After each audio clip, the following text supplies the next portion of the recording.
Hey folks, it's Rob Potter here again, talking to the cosmic Raymond Keller, who is in Germany right now, finishing up his Venus tour, soon to be a world tour. But I actually went, some of you may know, for a short time and visited him there. And so, Cos, how did it go back there? How's it going back there in Deutschland? Yeah? Great. Everything is wunderbar over here. We sold out all the books that we had, and it was just fantastic. Made many new friends. Did you And get some pre-orders for the next printing? oh, well, it looks like we'll be going into a new printing sooner than later. Absolutely wonderful, Cos. For those of you who speak German, if you're interested, I'll be able to put a link up on my website for that book in German. If you're in Germany, or it'll probably be on Amazon. He's added a couple chapters to his original Venus Rising book. He's added a chapter on Omnek, as well as some other stuff, right, Cos? Yes, Gloria Lee and many others. There's also 110 additional detailed footnotes and some beautiful colored pictures throughout, and some new photos that were added. So it's really a splendid book, an updated version of the 2015 version. So this is the 2022 Venus Rising edition. Right. Okay. So we'll get a little infomercial over here. Folks, our summer conference is coming up. For those of you who sign up for a newsletter, there is a little promo code coming out today for you. A final 10-day offer for a little discount for those of you who have been members of the Inner Circle. You've been able to take care of that, or the basic membership if you're opening your emails. I'm sure some people have not even opened their emails with the promo codes, but that's what you sign up for on my website. So we're going to go into some stuff today. I thought I would, share something a little bit later, but right now I wanted to just start off with Cos. We're going to talk about a possibility that may change our situation on Earth, and we don't have to be in fear of it. You know, we're resilient human beings, and things could possibly change. There's been a lot of talk about the event, and for those of you who don't know, I worked closely with a gentleman named Cobra for some years. I still respect him and feel that he definitely has real experiences. I'm not exactly sure about his information that he says the exact way that he interprets it. And we have a few differences there, to be sure. But one of the things he talked about was an event. And with my next guest, who's coming on a little bit later today, we're going to talk about another possibility from the contactee, David Wallace, who's been having some good experiences here with some very positive angels type beings. So, Cos, with the great changes that take place on this planet, we've talked in the past about what's called an axial flip that takes place every 5,000 years. And we've been assured by Alon of the Sharun of the Venusian Security Force that an axial flip is 400 or 500 years at least probably away. At least it won't be in our lifetimes. But they said that the polar axial magnetic are constantly shifting. Now, you had speculated possibly that there may be an axial flip. I'm sorry, a polar shift. Could you talk about that and what that means for the planet? Oh, okay. Well, the poles, a polar shift would be an actual axial flip. But you mean the magnetic? A magnetic flip happens a polar magnetic flip happens quite frequently. That's what I meant. So how often does a polar magnetic flip, where the North Pole becomes the South and the South becomes the North? In our modern time, we may not have even known it. right? Yeah, you may not even notice it. It So does happen and frequently associated with increased sunspot activity. can you, What we need to worry about, I think, is bombardment by cosmic rays uh, from beyond the plane of the ecliptic. We're protected as long as we're under it.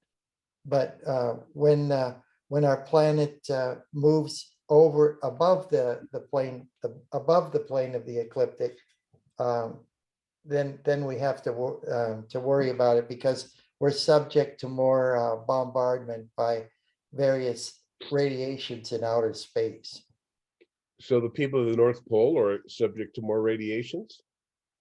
Oh, well, of course they are, because this is where cosmic particles are trapped. And, we see that in the aurora borealis at the north and the south poles. Uh, And so there's definitely more radiation reaching the Earth at the poles, but the entire planet would be subject to increased radiation levels if we were more above the plane of the ecliptic and not protected by the mass of particles and matter within the plane of the ecliptic. So where is the plane of ecliptic extending right now? Is that from a certain latitude to a certain latitude at this point? Well, you know, in that the galaxy is a great spiral, and so uh, just as the stars, revolve around the center of the galaxy, that you could see through the middle of looking through Sagittarius. There's a black hole at the center of the galaxy. It's just like the planets revolving around the sun. They're all on this flat level.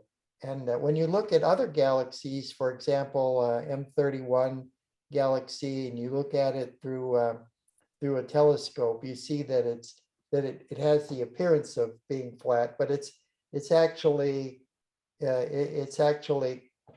quite dense, but it extends outward in a spiral.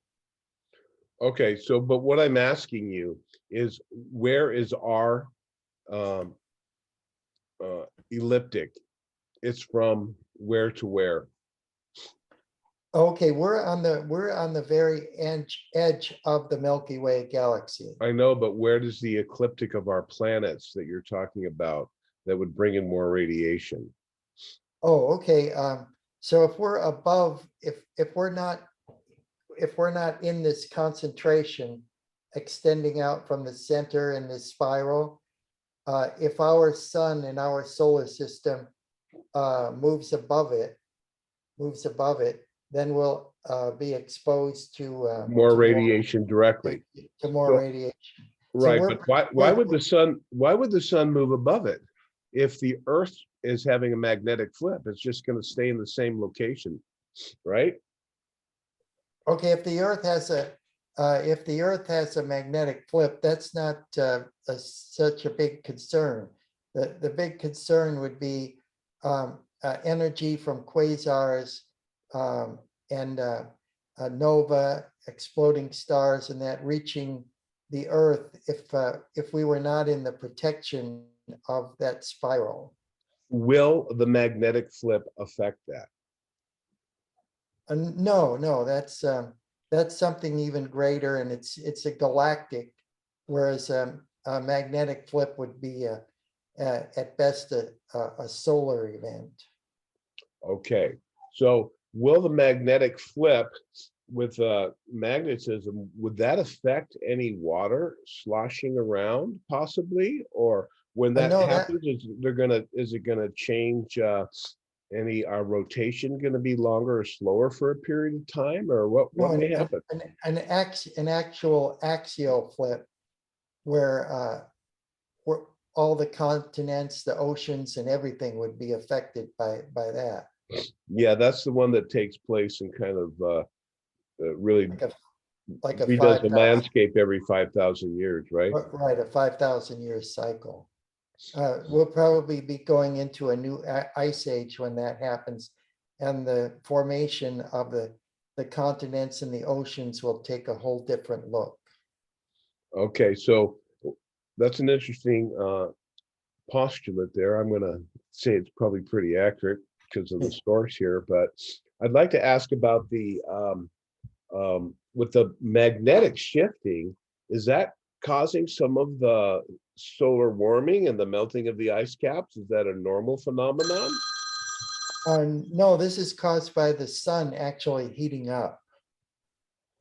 So Ah, actually, Rob, all the planets in our solar system are heating up. It's not so much what we're contributing through industrial development here on Earth, but more so out of the sun itself is actually heating up. There are more mass coronal ejections and so forth. okay. So as our next guest, David Wallace, who will be at my conference as well, has said, or actually told us that Kim Jim said, um, he said, he told me through David, it's funny how I get these secondhand messages from contactees, and there are people throughout my life. I've had them from Dr. Frank, from Fred Bell, from Gabriel Green, and Raymond, and now David. I'm hoping to be able to expand my fuzzy little mind to receive my own messages, or maybe get a little spaceship ride at some point here, but I'm not attached to it. So Dave says, or that Kim Jim says, Rob, your planet is the next planet to light up in the rosary. In other words, that means the magnetic, the energy, or kind of a galactic wave or pulse, maybe even like that Star Trek thing where this wave is coming out, hits Yes, hits our yes. sun and then activates the sun like this. Oh, yes. Well, you know, when there are mass coronal ejections on the sun, they're trapped in the ionization levels and the magnetic field of the Earth.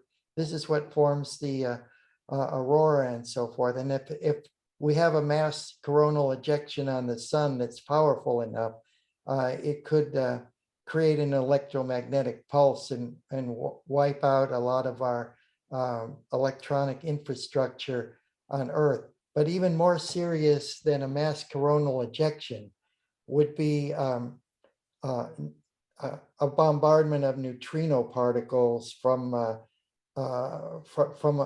black hole, a nova, or a quasar, some exploding object in deep space that's energies are finally reaching the Earth. So we would become subjected more, those particles would be more potent at the time of the axial flip. I mean, I'm sorry, the magnetic flip. I got to get that straight, folks. Yeah, Magnetic flip. in the event of a supernova of a star in space, and the energy reaching the Earth, if it's a deadly kind of radiation, a neutron bombardment, then perhaps the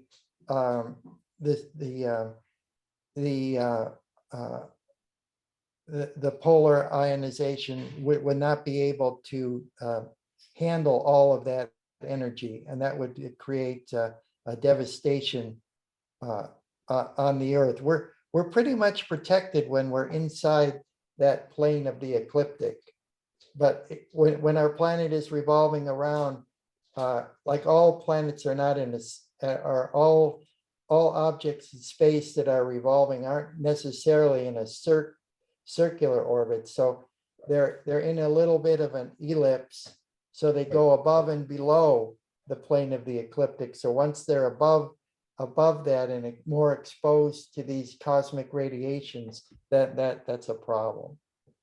Okay, so one other thing, folks, I'm going to toss in. We may come back to this later.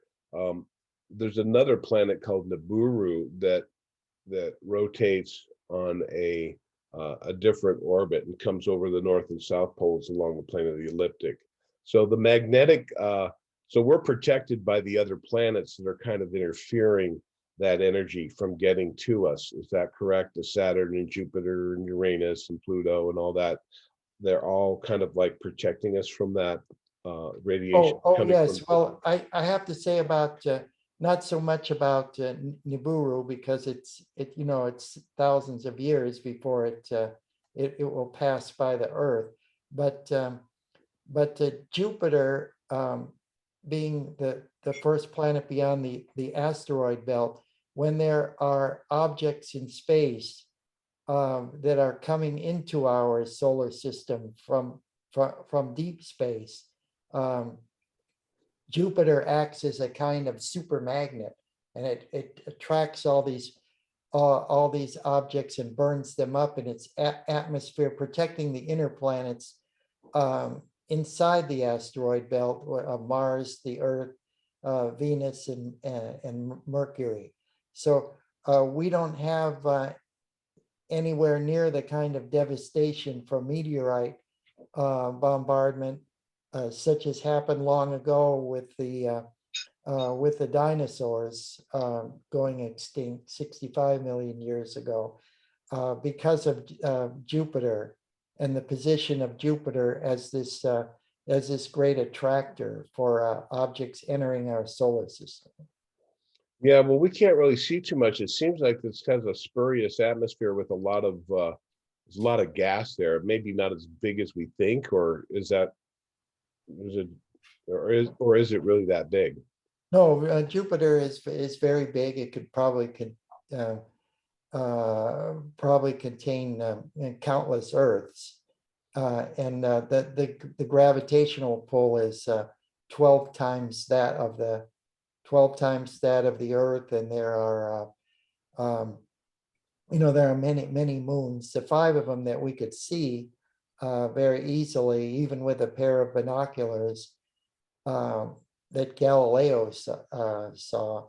And there's a huge electromagnetic field around Jupiter as well, that extends far out into space. Jupiter is a deep radio source. I love it that we get to talk with our little cosmic Ray, who's been to Venus and knows quite a bit about astronomy and astrophysics. It's exciting. I'm sorry David's not here to talk about this, but um, hopefully he can maybe come on a little early before you have to go to your last supper there in Germany and make your way back to the United States. So there's a couple things I wanted to talk about here. So you said that a magnetic flip is not going to bring us above the plane of elliptic, or maybe it will it or not, won't it? No, it only affects the lines of electromagnetic force uh, on the Earth, and it's just a shifting of polarity. Of course, the magnetic field is always shifting, and the true magnetic north is always different from the actual North Pole. There, the magnetic field of the Earth, the true magnetic north is somewhat east and south. The It's actual you broke up there. It's somewhat what? somewhat east and south of the actual North Pole, geographic North Pole. Okay, so when it shifts, is it possible we have a reversal that what we know the magnetic South Pole stays goes up to the what we would call the North Pole? Well, it would just flip like on a magnet. The North Pole would be the South Pole, and so forth, magnetically, not physically. Will that cause an EMP? No, it would cause some disorientation, but Amongst birds and humans? yeah, but they could quickly adjust, and they have, constantly when this phenomena happens. Do you know when the last time it happened, or any time that it happened in our recorded history? Oh, yes, it's happened several times in the last century, I think once in this century. In the last century, the magnetic poles have shifted. The magnetic pole, not the physical Yeah, pole. the magnetic flip has taken place several times. Oh, yes, yes. I wouldn't be too worried about the magnetic flip. The Wow, one is to worry about is the axial flip. interesting. Okay, so we basically haven't had the capability of measuring this. No, although, looking at core samples and so forth, in the ice pack, the polar ice pack and other parts of the earth,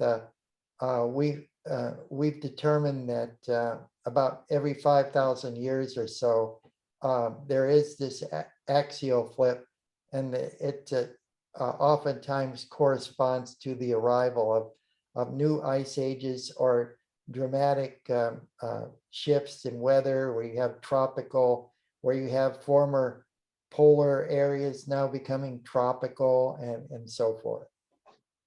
So that's an axial flip, not a magnetic flip.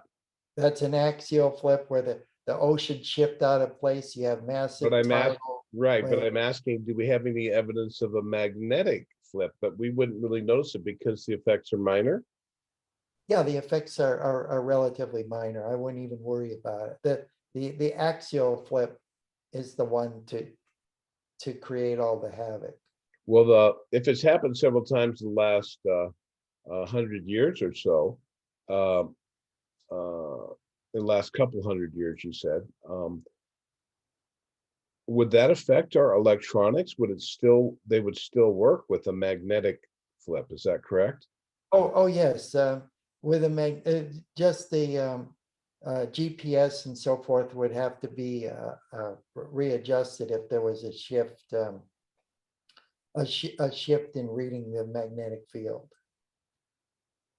Interesting, very interesting. But So, it's nothing that can't be accommodated and has been accommodated in the past. so I guess we're seeing kind of a series of waves coming like this to the planet, maybe sine waves and both coming at the planet from the galactic central sun, which is a natural occurrence. We're going to talk a little bit about the effects on humanity, but first, those waves, when they come, they hit our sun, right? And our sun reacts and sends waves to us. Is that correct? Yes, there's interactions between all the stars in the Milky Way galaxy and with the galactic core, which is a black hole, which interestingly enough was recently photographed for the first time.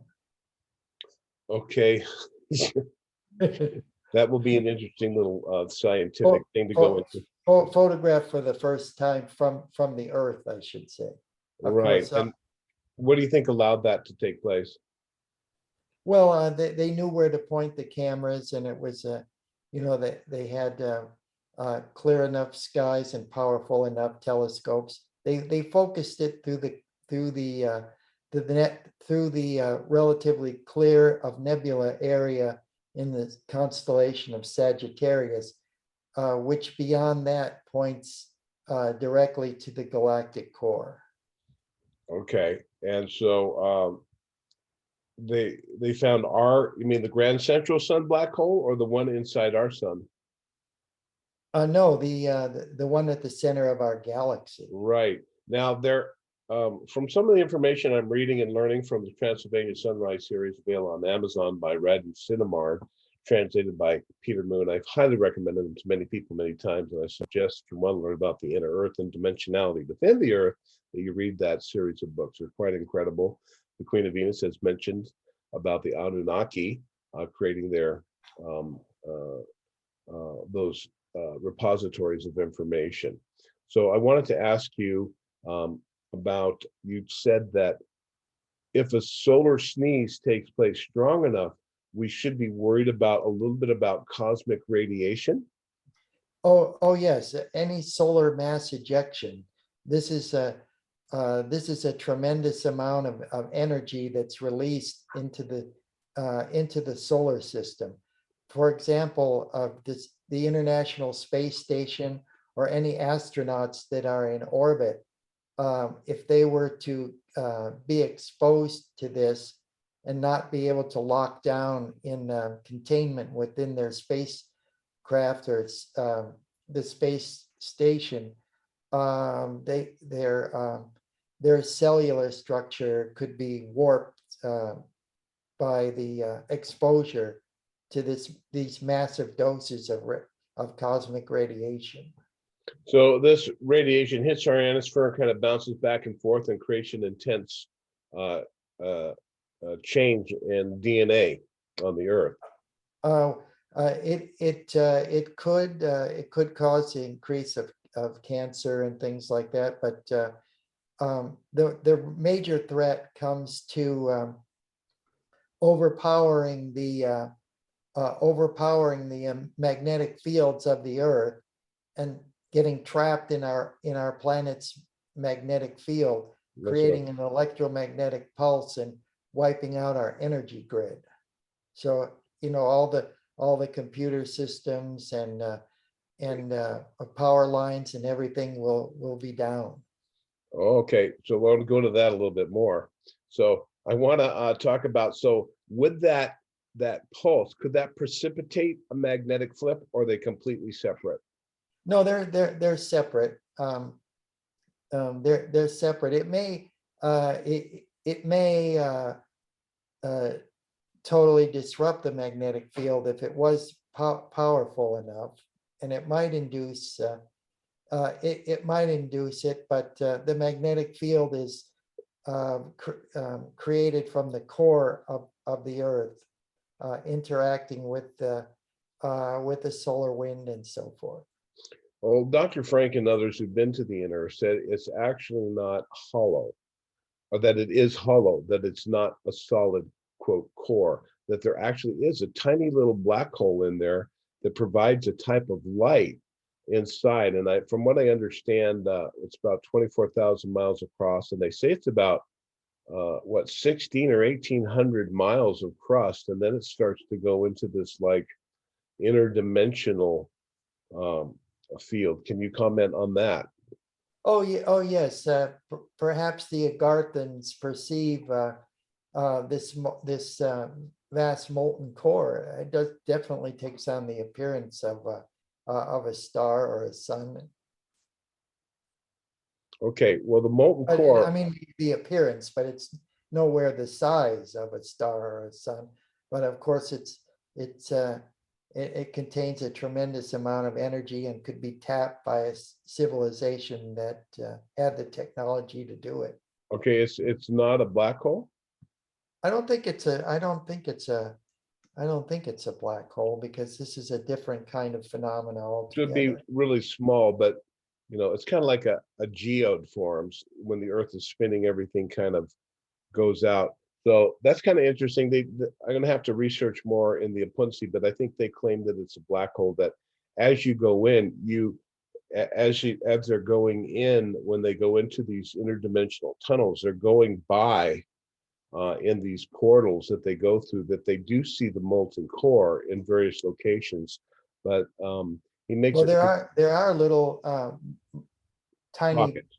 black holes that pop in and out of the universe all the time, and a sufficiently technologically advanced civilization could probably create these kind of black holes to create portals, but or create singularities that are the signature of black holes. Right, and this is going to be confirmed by David Wallace, working with a very highly advanced technology in our next little talk here, that they do create portals. I got to rein him in a little bit. He loves to go off on the physics stuff. We need to keep it like Raymond does, real easy for us to kind of grasp.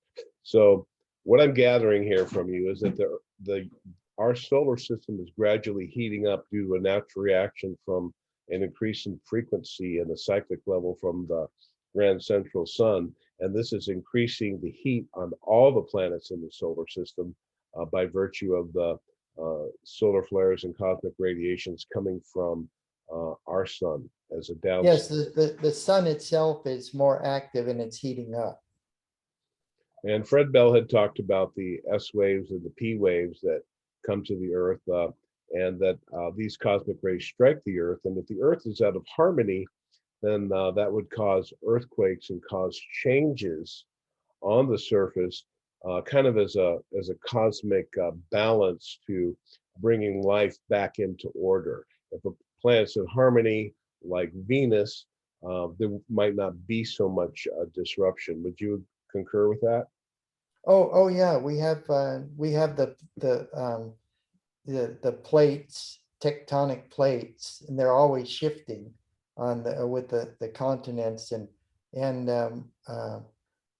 moving them apart and moving them closer over vast periods of time. When these tectonic plates shift, it creates a lot of earthquake activity and a lot of changes, especially along the Ring of Fire. So we're talking about all the way Australia, Indonesia, up through Japan, Siberia, Alaska, down the coast of Western Canada and the Western states, California, then all the way down through Mexico, down into South America. This whole ring of fire surrounding the borders of the Pacific. Yeah, that was the big mistake they made, that brought in some sort of um, asteroid or moon to the Earth that kind of smashed it and did everything in Lemurian time. Is that correct? No, oh yes, there's been a lot of catastrophes in the Earth and in the Earth's past with collisions with celestial objects, and also when one of these tectonic plates move or is forced to move, like from a collision or something, it has a chain effect and goes and affects other plates, and this is what brings on all these massive Earth changes. Right. And to be clear, folks, the tectonic plates, they don't move that much. It's usually some type of event that causes a very drastic shift. Is that correct? Yes, that's right. Okay, folks, you heard it from the cause himself, that the tectonic plates move a little bit. When you see Himalayas, isn't like a little movement, a little movement, a little movement. It's like a pretty big movement that takes place. But So even a little bit, if it's moving incrementally and then all of a sudden it goes over the edge, that's what, like that book, The Late Great State of California. Hopefully that never happens. It just slips right into the ocean. So we don't want to see anything like that happen. But these changes do occur over long periods of time. okay, I'm going to bust out some magic stuff here. Kaz was on Venus. He did look into the Akashic records into the future, and he was not allowed to look around before or after, but he just took a little peek forward. And how far was that, Kaz? About 600, 700 years. So at that point, tell him what you saw. I did see a series of additional islands off the coast of California and California. Baja California was broken off from the main body of North America, and also parts of the California coast were eroded. Eroded. So California is pretty much weren't. intact. Did islands rise, or did California slip off a bit? Yeah, California had a different kind of coastline, and How far parts did of how far did it recede east? like San Jose up to like San Francisco, the Bay Area was separated from the mainland. Oh, but it still existed. Yeah, it still existed. It just wasn't part of the mainland. Silicon Valley maybe left. Who knows? Okay, so that's a very interesting thing. So, folks, that's 600 years in the future, and what you saw may have taken incrementally over even 100 years, possibly, or Oh yes, it didn't happen overnight, and there may have been some events that took place between now and then that facilitated it and pushed it along. right. So we may see even now, in the next 400 years, and 600 years is when you saw that. And who knows, maybe even after that, it goes a little bit more. But so the axial, was that the axial flip had taken place at that, by that point? Is that what you saw? Yes, an axial flip could have taken place between now and then. Okay, that may be classified information. I know they don't like to get us in a panic or a tizzy. So another thing, cause are you sure that they just don't want to panic people that an axial flip might come sooner? No, they don't want to, of course, they don't want to panic anybody, uh, but barring some unforeseen circumstances that would facilitate it, Nuclear usage. or a cometary a meteoric bombardment of the Earth or something. Um, these things will occur on their own in their own due time. Right. So these are the natural occurrences. When I asked them about this, folks, they said, don't worry about the natural cosmic events. We're more worried what people do to each other, right? Right, right. So let's go into the possibility. We're the greatest danger to ourselves. Yeah, I'm yeah, sorry to say that, but that's a yeah. fact. But a massive natural event could precipitate some changes, including um, a solar burst, which you're saying, okay, I'm sorry, a solar flare, a natural increase in the cosmic energies coming to this planet that causes the energy to bounce around within our magnetic envelope, could increase radiation and could increase some forms of cancer, you say. Um, uh, that's not so much, even if a magnetic pole shift takes place, we wouldn't even really notice it. Is that correct? We probably wouldn't notice it, or maybe some minor fluctuations in the electronic infrastructure, but it wouldn't last long. Uh-huh. Yeah, so interesting. So let's talk about the taking out of the infrastructure of our planet, folks. And this is a big one for us to just ponder. And Raymond and I have been talking this for about 7 or 8 months now. We've been kind of banding about the possibilities, and I've asked Raymond, and he's always so wonderfully positive. So I'm trying to maintain that positivity and looking on the, like Monty Python, we have Christ on the Christ, looking on the bright side of life, you know, because life is eternal. And, we're just exchanging a little meat suit and lose our astral body, and we're retaining all of the essence of our mental and soul energies as we ascend into the higher realm for a little rest. Cause, can you postulate, um, you know, and people look at this. I mean, if we think about artificial intelligence and the electronic system and some of the negative technologies that are used against humanity by the traitors to humanity and to the interlopers' influence that have caused so much havoc and devastation to our consciousness and are keeping us in a kind of an enslavement matrix, although I feel that that is being handled by our galactic brothers and sisters. Let's look at that a possibility of all of our electronic systems. Does that mean, would a computer still work if we could get the power plant up and running again, or would that power plant just be not working from this cosmic smash, so to speak, to our ionosphere and thus um, our planetary grid network? Yeah, it depends on how severe the EMP was. Um, Technology would have to be reworked, engines, it would have to be re-engineered, and it'd take a while if it was severe enough.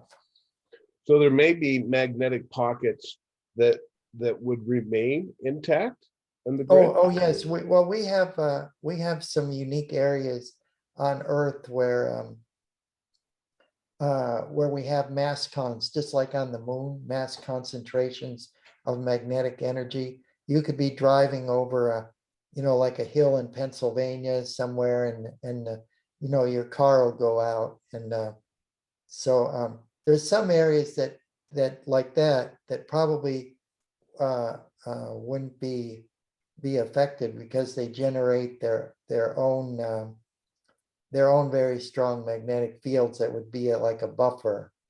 But what you were saying about it, the thing that I worry about, and we should probably all be worried about, is artificial intelligence, because the AI doesn't have any heart, Right.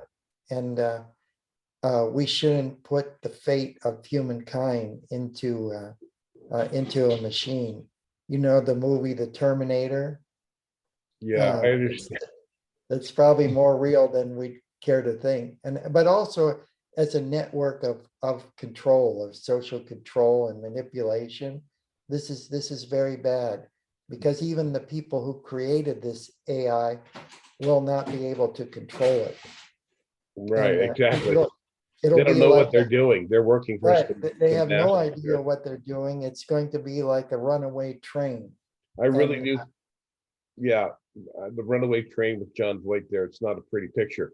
So we look at I just put that in for cause he loves his pop cultural references that no one in another time zone who hasn't seen the movie or even another country would understand. They had to well, rework the theme I over like the Germany. song Runaway Train by Roseanne Cash, Johnny Cash's daughter, Uh, because she says it's about as futile as waving lanterns in front of a runaway train. well, luckily, I believe Kim Gogan is what we call ground command, and the Venusians haven't answered that question. I'm going to pressure them and see if we can get a response to that.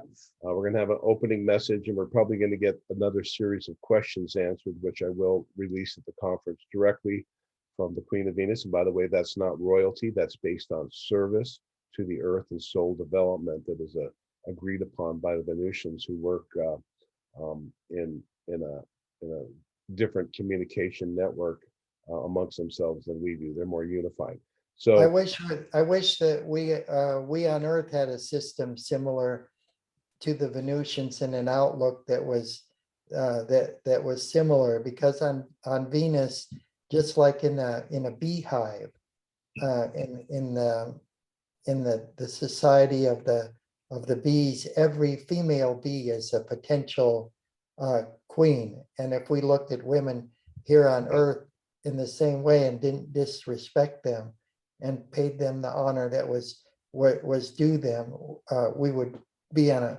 much better course in this timeline to a better world. right, well, a lot of people have a problem with that. I want to open up the can of worms of the hive mind. I mean, the Greys actually run that way, but the Venusians are much different. I don't want to start. Well, they do have they operate more like in a hive. They actually operate by consensus. They work together. The group mind makes the decision because everyone's Right. got information that they wiggle dance and everyone understands where the honey is and where all of that. And so they're working towards a common goal and And the providing a queen, valuable service for other life streams. yes, and the queen makes the final decision. And the queen makes the final decision. In case there's a mess up, Ascended Master Moria, your buddy there, the region of Venus, helps them. Okay, so I want to talk about this positive outcome from possibly a magnetic shift. Yeah, we've got about 13 minutes here. So we have a positive shift that's taking place here that's would take out the electromagnetics on the planet, maybe not all areas, but some. Hopefully Mount Shasta will be one, right, Cause? And I'm selling real estate up here very soon. No, so but there are quite a few people moving up here. It's quite beautiful. It's a bit cold sometimes, but so this would create a situation, folks, where literally would our cars still work? That would probably fry some of our circuits, according to the guy that gave me the information of the secret space program. Oh yeah, yeah. It would create a lot of havoc. Mhm. Yeah. Okay. So, So right now we have the, a lot of calamities taking place, plagues and pestilences and epidemics, wars and rumors of wars, and these kind of things that Jesus said we will always have with us. But our redemption comes in our heart and an inner knowing and one soul at a time. So it's not that these things will overwhelm us, but we can overcome the world. right. So yeah, this is a very important point, is that we don't become enmeshed too much in the outer material things, that pleasure, pain, loss and gain, fortune, fame, they're all the same, that we are devoted to every moment to the sacred and divine in our life, and to we constantly affirm and realize that thoughts are things. And this is mentioned in the precepts that we're going to maybe talk a little bit about with David in the next one, who has had some angelic contacts of beings with wings coming down recently. And we'll get more into that at this type of stuff at the conference. And Raymond is so filled with energy. I just expect the little bees to be humming around you like a queen bee there at the booth, just gathering up knowledge. You're speaking a few times here, so it's going to be he'll be on a 5D panel, because he went there, and then we have the contactee panel with Alex Collier and others. By the way, folks, still get your tickets. You want to sign up on my website. There's a couple discounts available for 8 days only. So then that's it, and the price is going to go up a little bit at the door.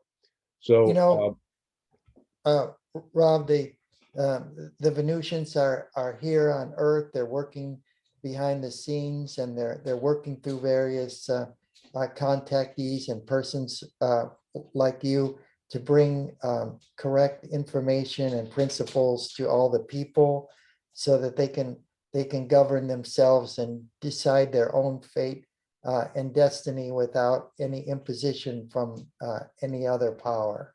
I kind of feel like I'm alone here, you, me, and Elena Danan, although she has some different viewpoints about certain aspects of their culture and what they think. I know that she has real contacts, and she's very well intended and a very positive person. I'm kind of curious why, I mean, are there other contactees out there that are promulgating the Venusian message? I'd love to hear of them or speak to them. There's not many these days, like in the old days, are there? No, but I've met already. I've met 2 or 3 here in Germany. One in particular was Dirk Seufert, is his name? Seufert, yeah. So he would, And does he prefer to remain anonymous? no, he's very popular here in Europe. He's on YouTube. He was sharing the conference with me, and Ralph Stressler. I have to get these Did he get to go? Did he travel to Venus, or take a ride, or face-to-face contact? Oh yes, he has been to many of the planets in the Confederation. He's an ambassador from the Confederation of Planets. Wonderful. Well, I'd like to maybe we can talk to him about that thing that we talked about earlier, that we're going to kind of keep private for a while. Yeah. So if he speaks English, we'll talk about that. We've only got 6 minutes left, folks, so I want to cram some amazing information from Kaz here. So when we think about a pulse, let's give people some hope. So this would take out the AI, obviously, right? No electronic signals could be influencing people in any way. Yes, the bright side is that it would buy us more time. Right, against the AI, or? Against the AI, right. Yeah, I don't think the AI is going to be successful. And buy us a little more freedom from this network of control. Right. Well, what if the Universal Galactic Council are taking down the technologies hidden behind the scenes to us? We hear all the promotion of it, and the vaccinations and all this technology that's supposed to be affecting us. But what if those technologies, systems of control, are being able to be seen, and there's a new new artificial intelligence or a quantum system that's tied into the divine creator's laws in the universe and will not allow some minor false artificial intelligence to influence humanity. That would be a very positive thing, right? Yes, and of course, the disciples of Jesus in the first century said that no weapon formed against you, against the people of God, shall prosper. Right. People are going, what are you afraid of, Rob? And I said, if God's with me, who can be against me? And even if And I that, lose my form, this physical body, I don't have fear. What am I going to live in fear of a police state and a bunch of roving bands of criminals? It's not important. So let's talk about, cause we got a couple minutes. I'd like you to paint a picture. If we do have a magnetic EMP pulse, how you see that change in society, what would that bring about? That bring people a lot closer together. You'd have to rely on your neighbor that you don't even know, right? oh yes, for one thing, people will start talking to each other The cell in, phones won't be going. in person. My, what a novel idea.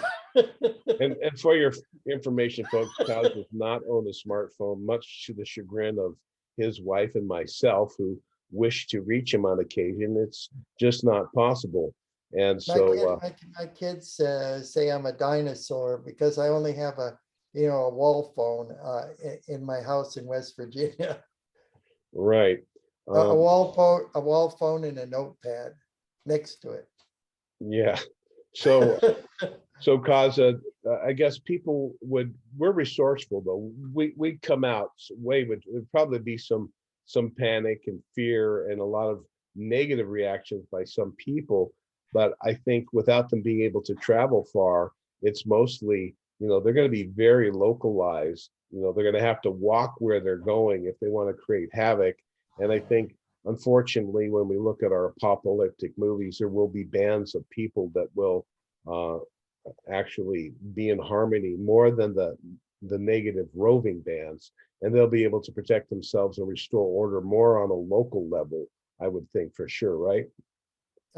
Yes, I did see an alternate. I did see an alternate Earth in the far future, about 1100 years, and I wrote a paper about it, and it's I'm going to look for it and see if I can.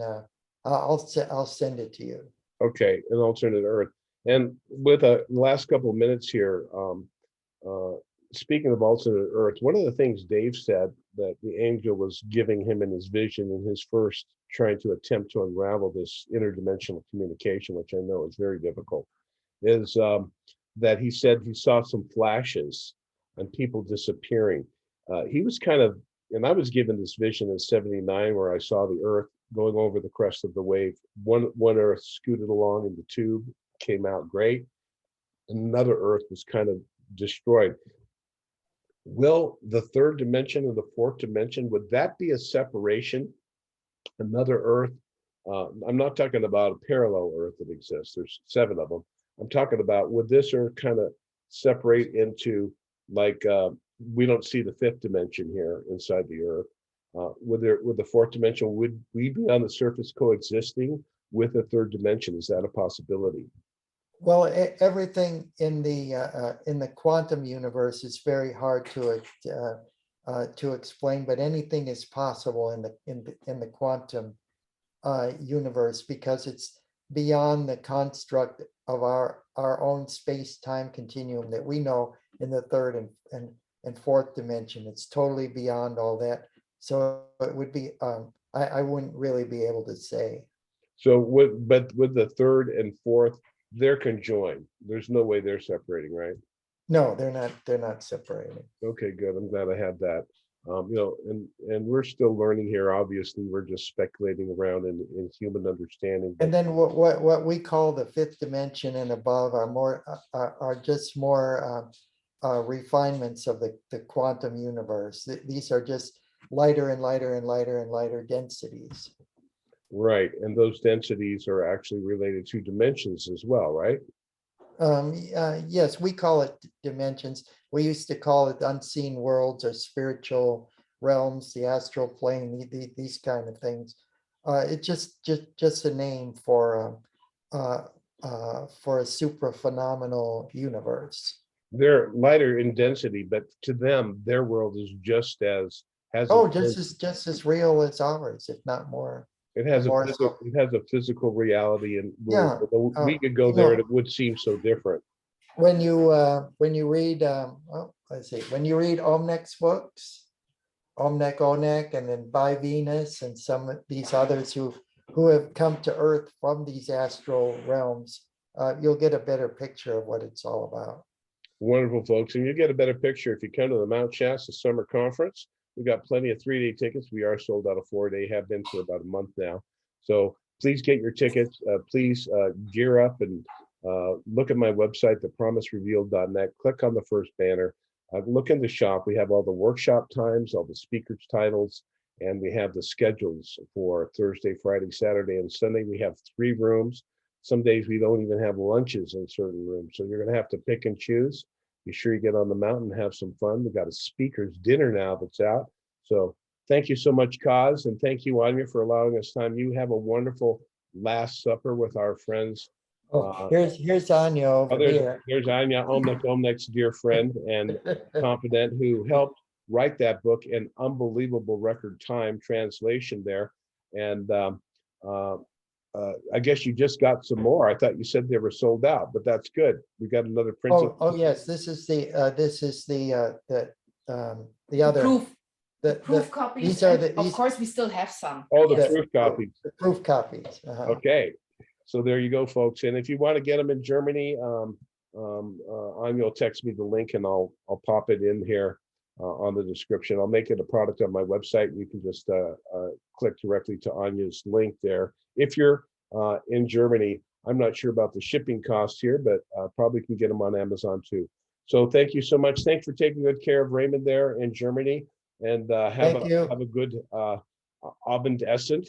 And we'll talk. And Kaz, see if you can get that gentleman's contact over there. Does he speak English? Dirk? Dirk. Who is he talking Venetian about? contact. About Dirk. Oh, yeah. No, he doesn't speak English, but I could translate him. Oh, that's good. Well, we need someone on a mission. He's really good. I'm going to send you a video, and you can activate the English subtitles. We were just watching the first video on my channel with Raymond just 1 hour ago, and it's okay. You can follow it, but of course a spoken translation would be better. Yeah, but he's really good. I'm glad that I know there are many contactees who just aren't in the public eye, but it's nice to know. Back then we had Gabriel Green, Dan Fry, George Van Tassel, George Adamski, Arthur Angelucci. I mean, so many contactees meeting together with the same contacts on board the same Venusian spaceships. Now things have changed, of course, but it's nice to know that there's other Venusian contactees who are out in the public eye. And Rob, with Dirk, the situation is really a little bit different. It's a very very amazing story. He's not just a contactee. Actually, he's telling his story is as unique and as special as Raymond's and as Omnek's, and yet it's completely different again. But we can share I can tell you this story another day, maybe in a different podcast, and we could also establish create an interview, make an interview with him if you want. Wonderful, yeah. So if you want to hear from him personally his story, it's really a very special story, and he is an ambassador of the Galactic Federation. And you'll better understand the operation of some other Venusians here on Earth at certain levels. There you go, folks. Something to look forward to. Interview with Anya and the Venusian contactee from Germany, or the Confederation ambassador. What's his name? Dirk. Dirk. D-I-R-K. Oh, Dirk. Dirk. Yeah. Okay, Dirk. All right. Well, thank you so much. We'll look forward to meeting Dirk and see if you can contact him and when your schedule is convenient, Anya. All right, folks. Thank you very much from Germany there, Raymond Keller on his Venus tour, and we'll talk to you soon. All right. Thank you so very much. All right. Auf Wiedersehen.